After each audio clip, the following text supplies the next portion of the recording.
आज हम देखेंगे मगध का उत्सर्ग, जिसमें पिछले वीडियो लेक्चर में हम लोगों ने देखा था कि मगध का उत्सर्ग ही आखिर क्यों हुआ। अब मगध पे विभिन्न राजवंशों का शासन रहा, एक एक करके हम देखेंगे। सबसे पहले हम क्रोनोलॉजी थोड़ा समझ लेते हैं। सबसे पहला जो मगध पे शासन था वो बृहद्रथ डायनेस्टी का था, और बृहद्रथ इसके शासक थे जिनके पुत्र जरासंध हुए। अब इसके बारे में हमें जानकारी महाभारत इत्यादि में मिलती है, पुराणों में मिलती है, ज़्यादा प्रमाणिक सोर्स नहीं है, इसलिए इसके डेट लाइन के बारे में भी ज़्यादा हमें ज्ञात नहीं है। इसके बाद जो अगला डायनेस्टी जहाँ से हमें ज्ञात है, जो 6ठी शताब्दी ईसा पूर्व के बाद जो पहला डायनेस्टी थी वो थी हर्यक डायनेस्टी, जो कि 544 ईसा पूर्व से 413 ईसा पूर्व तक चली। दूसरा जो महत्वपूर्ण डायनेस्टी था इसके बाद वो था शिशुनाग डायनेस्टी, जो कि 413 ईसा पूर्व से 345 ईसा पूर्व तक चला। इसके बाद नंद डायनेस्टी आया और यह 344 ईसा पूर्व से 322 ईसा पूर्व तक चला। इसके बाद फाइनली मौर्यन डायनेस्टी आया, जो कि 322 ईसा पूर्व से 184 ईसा पूर्व तक चला। और लास्ट में शुंग डायनेस्टी को हम पढ़ेंगे, जो कि 185 ईसा पूर्व से 74 ईसा पूर्व तक चला। अब हम हर्यक डायनेस्टी से इसके जो महत्वपूर्ण शासक हुए और आगे जो भी वंश है जिसके महत्वपूर्ण जो शासक हुए उनके बारे में हम एग्जाम पॉइंट ऑफ व्यू से कुछ बातें पढ़ेंगे। तो सबसे पहले हम हर्यक वंश को देखते हैं। दोस्तों, हर्यक डायनेस्टी की शुरुआत 544 ईसा पूर्व में हुई और 413 ईसा पूर्व तक यह डायनेस्टी चला। इससे हर्यक डायनेस्टी को पितृहंटा डायनेस्टी भी बोलते हैं, क्योंकि इसमें जो भी शासक हुए वो अपने पिता को मारकर राजगद्दी पर बैठ जाते थे, इसलिए इसे हम पितृहंटा डायनेस्टी भी बोलते हैं। इसका पहला जो शासक था हर्यक डायनेस्टी का वो बिंबिसार था, और इसे मगध का वास्तविक शासक, जो मगध का वास्तविक विस्तार करने वाला है, वो बिंबिसार था। बहुत ही महत्वाकांक्षी राजा था और बहुत ही ज़्यादा ये शक्तिशाली भी था। इसने बहुत से युद्ध लड़े। सबसे पहले इसने अंग जो महाजनपद था उसके राजा थे ब्रह्मदत्त। इसने ब्रह्मदत्त को हरा दिया और अंग को जीतकर मगध में मिला दिया, और अंग का इसने जो राज्यपाल था वो अपने पुत्र अजातशत्रु को बना दिया। इसके बाद इसने राजनीतिक कूटनीति भी बहुत ज़्यादा कूट के भरी हुई थी। इसने अपने साम्राज्य का विस्तार करने के लिए मैरिज अलायंसेस किए, शादी का प्रस्ताव बहुत सारे राजाओं के साथ किया, और इसने 3 शादी की। पहला जो था वो था कौशल नरेश की बहन जो थी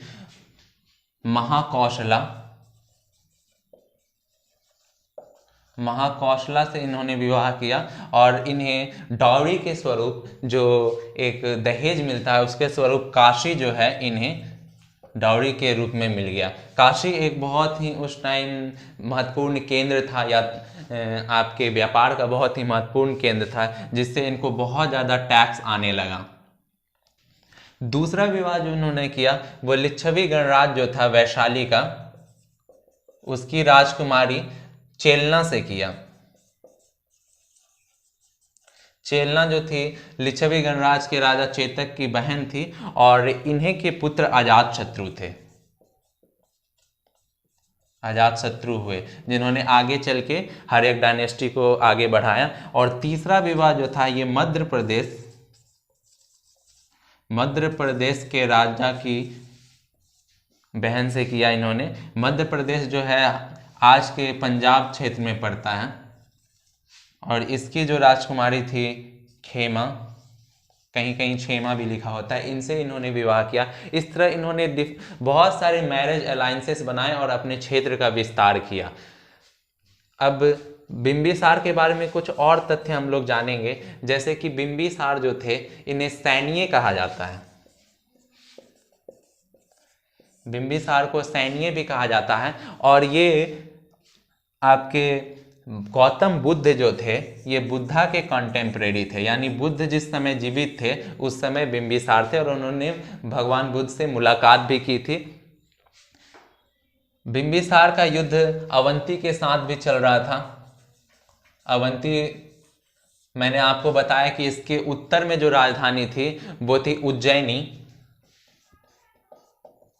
और दक्षिण में इसकी राजधानी माहिष्मती थी। तो अवंती के साथ इसकी बिंबिसार की लड़ाई चल रही थी। अवंती के जो राजा थे उनका नाम था चंद्रप्रद्योत।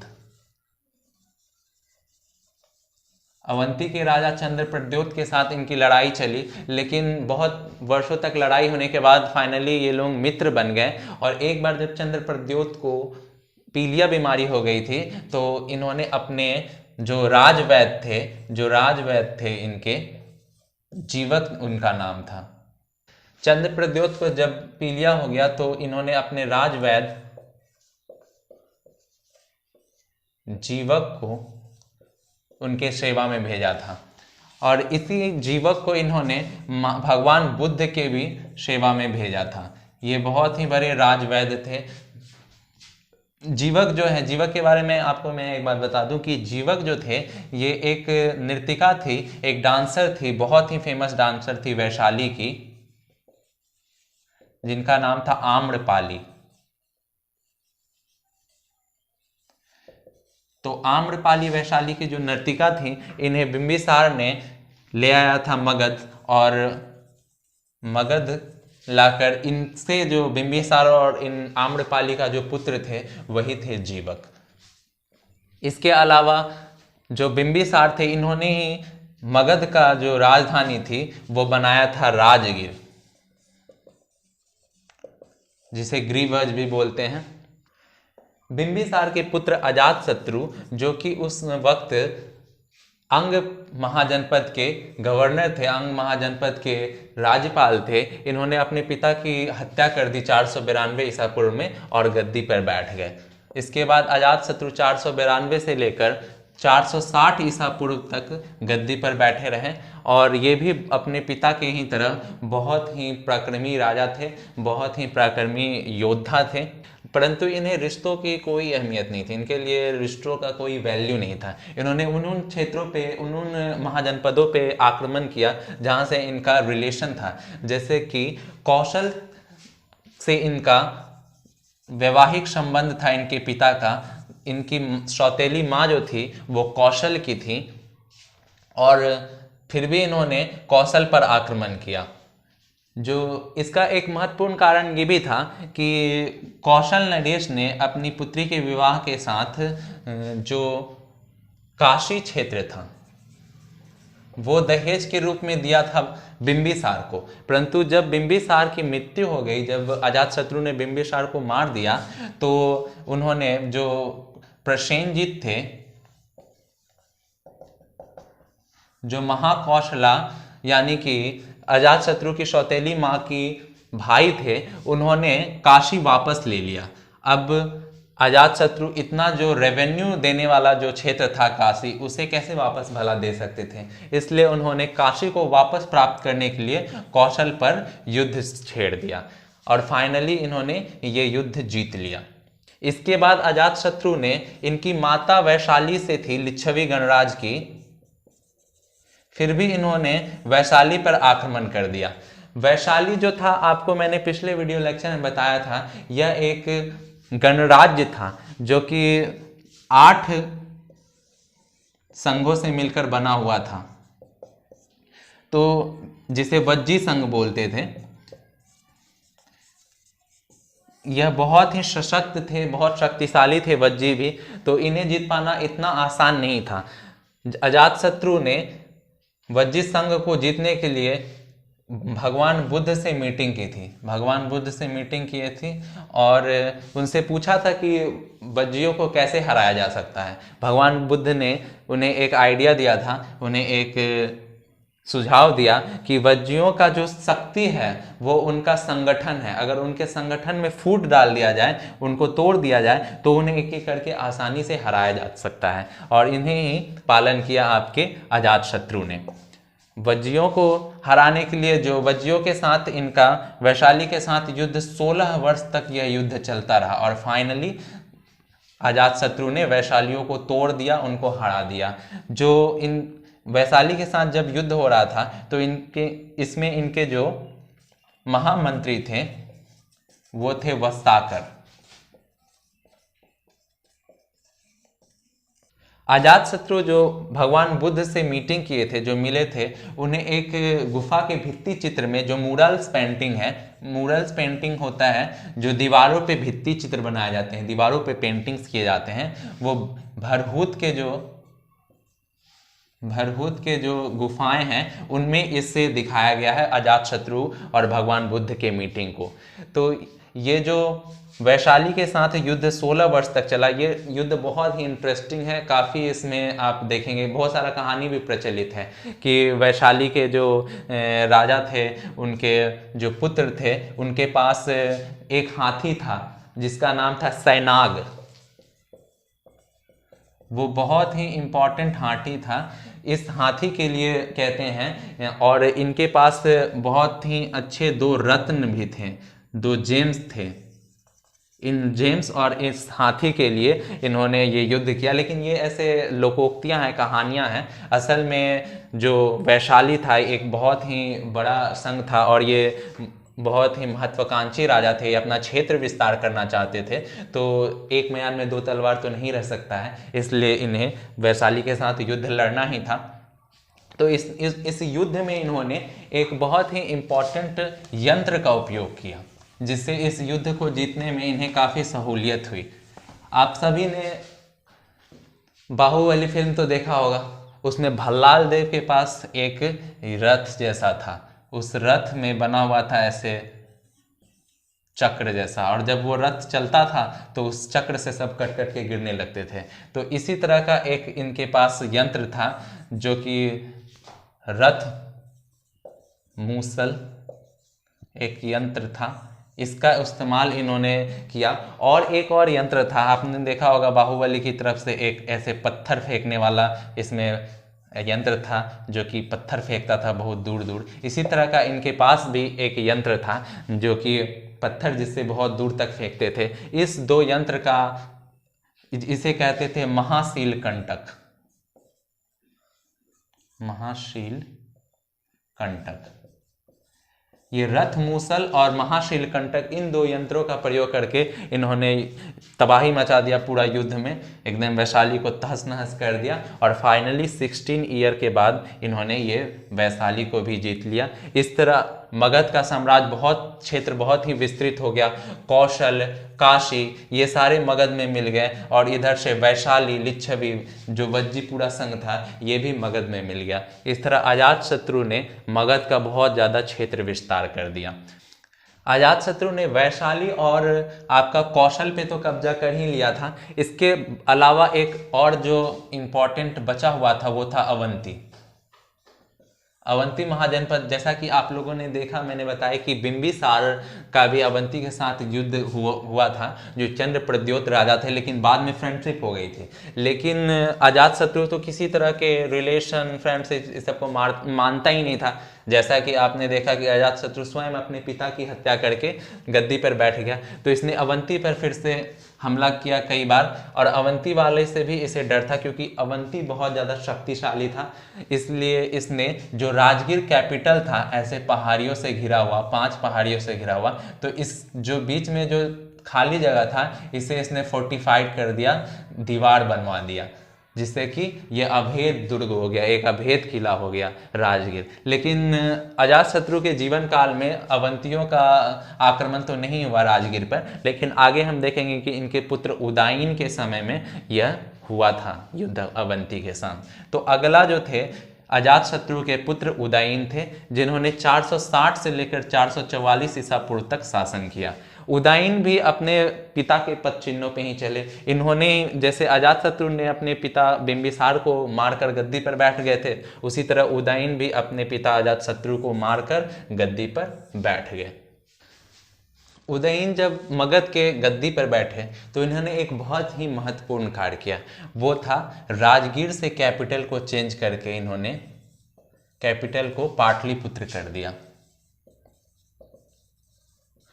पाटलिपुत्र, जिसे आज के समय में पटना जहाँ पे है, पाटलिपुत्र जो था ये सोन नदी, सोन और प्लस गंगा, इसके संगम पे स्थित था, और भी पुनपुन अनेक नदियां बहती थी।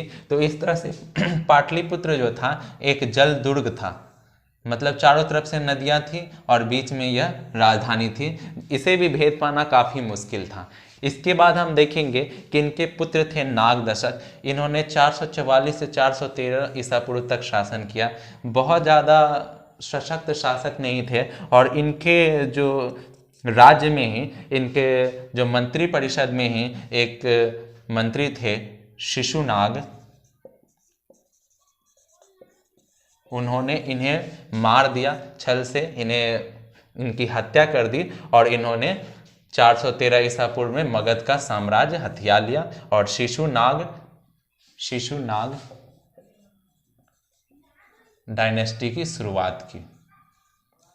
इसका जो अंतिम शासक था नागदशक, उसके दरबार में ही आमात्य यानी एक मिनिस्टर था शिशुनाग, और शिशुनाग ने ही उसे मारकर शिशुनाग डायनेस्टी की स्थापना की 413 ईसा पूर्व में। और यह शिशुनाग डायनेस्टी जो था 413 ईसा पूर्व से 345 ईसा पूर्व तक चला, जिसमें पहला शासक शिशुनाग था, फिर कालाशोक, फिर नंदीवर्धन और महानंदिन। एक बहुत अच्छा मैं ट्रिक बताता हूँ जिससे कि आप थोड़ा रिलेट कर पाएंगे याद करने के लिए, कि जो इसमें लास्ट वाला रूलर होता था ना, वही अगला जो डायनेस्टी होता था उससे मिलता जुलता नाम वाला होता था फर्स्ट वाला रूलर उसका। जैसे कि हर्यक डायनेस्टी का जो लास्ट रूलर था वो था नागदशक, और जो आपका शिशुनाग डायनेस्टी का था ये शिशुनाग था। तो इसमें भी नाग है और इसमें भी नाग है, इसका लास्ट रूलर, इसका फर्स्ट रूलर। इसी तरह शिशुनाग डायनेस्टी का जो अंतिम रूलर था महानंदिन, और इसके बाद आया आपका नंदवंश और उसका जो रूलर था महापद्मानंद। महापद्मानंद इसका फर्स्ट रूलर था। तो इसमें महा है और इसमें भी, इसके लास्ट रूलर में भी महा है। तो इस तरह से आप रिलेट करके याद कर सकते हैं। एक जो शिशुनाग डायनेस्टी में जो इम्पोर्टेंट राजा था वो था कालाशोक। इसके बारे में थोड़ा हमें जानकारी लेना है। ये टाइम पीरियड बहुत ज़्यादा आपको याद करने की ज़रूरत नहीं है, आजकल एग्जाम में नहीं पूछे जाते हैं, लेकिन कालाशोक का एक टाइम पीरियड याद रखना है 383, क्योंकि इस टाइम में एक बौद्ध महासंगति जो बुद्धिस्ट काउंसिल था वो हुआ था, जो सेकेंड बुद्धिस्ट काउंसिल हुआ था।